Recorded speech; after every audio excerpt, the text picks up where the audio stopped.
Hello anime lovers, স্বাগত আপনাকে shadow সেন্সে চ্যানেলে। আজ আমরা শুরু করতে যাচ্ছি জুজুৎসু কাইসেনের নতুন সিজন 3, যেখানে আমরা দ্য কালিঙ্গে মার্ক দেখতে পাবো। তো চলুন কোনো দেরি না করে জেনে নিই এর এপিসোড নাম্বার 1-এর কাহিনী।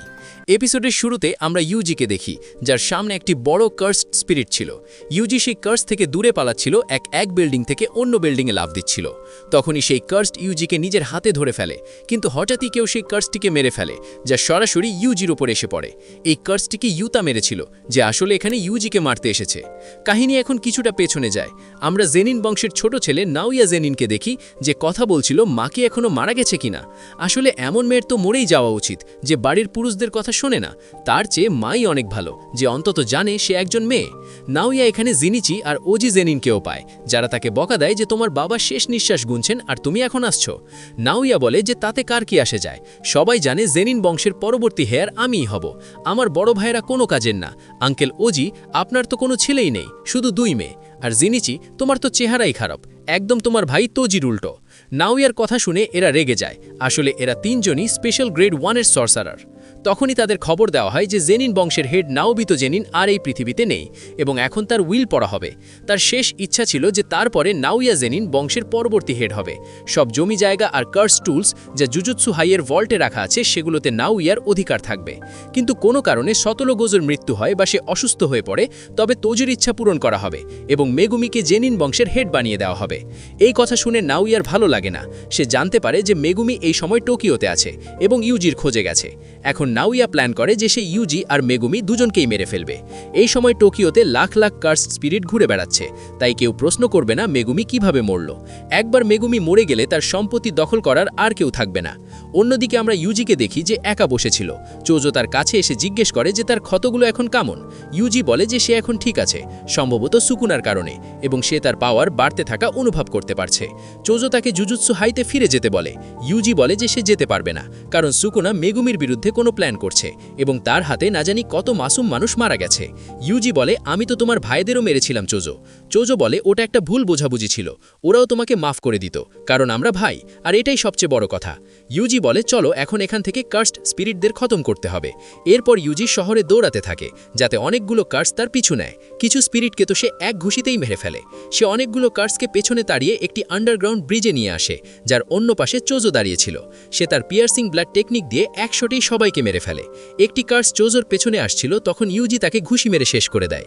চোজো মনে মনে ভাবে যে তুমি যখন আমার সাথে লড়াই করছিলে তখনও অনেক পাওয়ারফুল ছিলে, কিন্তু এখন তুমি তোমার কার্সড এনার্জি কন্ট্রোল করতে শিখে গেছো।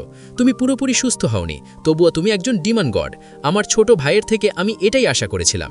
সে ইউজিকে তার বাবার ব্যাপারে কিছু বলতে যাচ্ছিল, কিন্তু তখনই নাওইয়া সেখানে চলে আসে এবং জিজ্ঞেস করে মেগুমি কোথায়, আর তোমরা দুজন এখনও এখান থেকে পালাওনি কেন।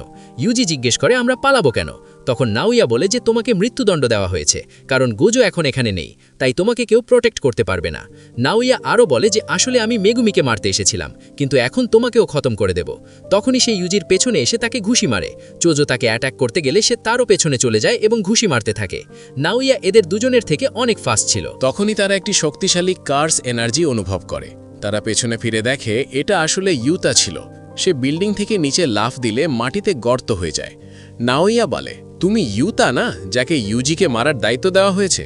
নাম শুনে ইউজির মনে পড়ে যে এ তো 2nd ইয়ারের স্টুডেন্ট এবং একজন স্পেশাল গ্রেট সোর্সারার, একদম মিস্টার গোজোর মতো।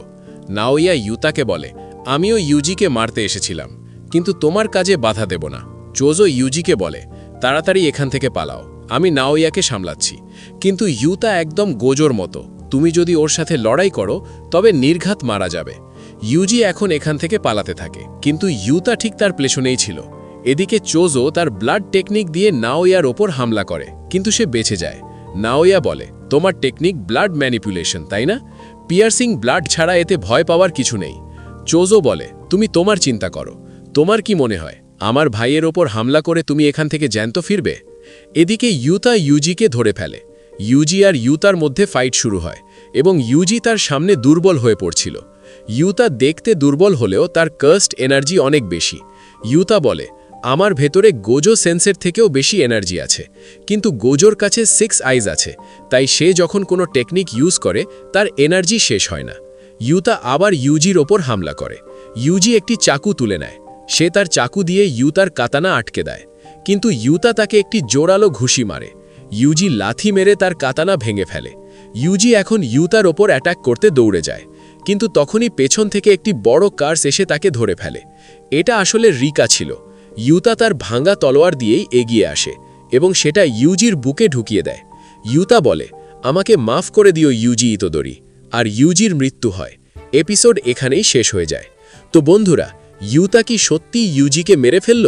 জানবো পরের এপিসোডে। আপনারা যদি চান আমি এই সিরিজ কন্টিনিউ করি, তবে কমেন্টে ইয়েস টাইপ করুন। ভিডিও ভালো লাগলে লাইক করুন এবং চ্যানেলে নতুন হলে সাবস্ক্রাইব করে বেল আইকনটি প্রেস করুন। ধন্যবাদ।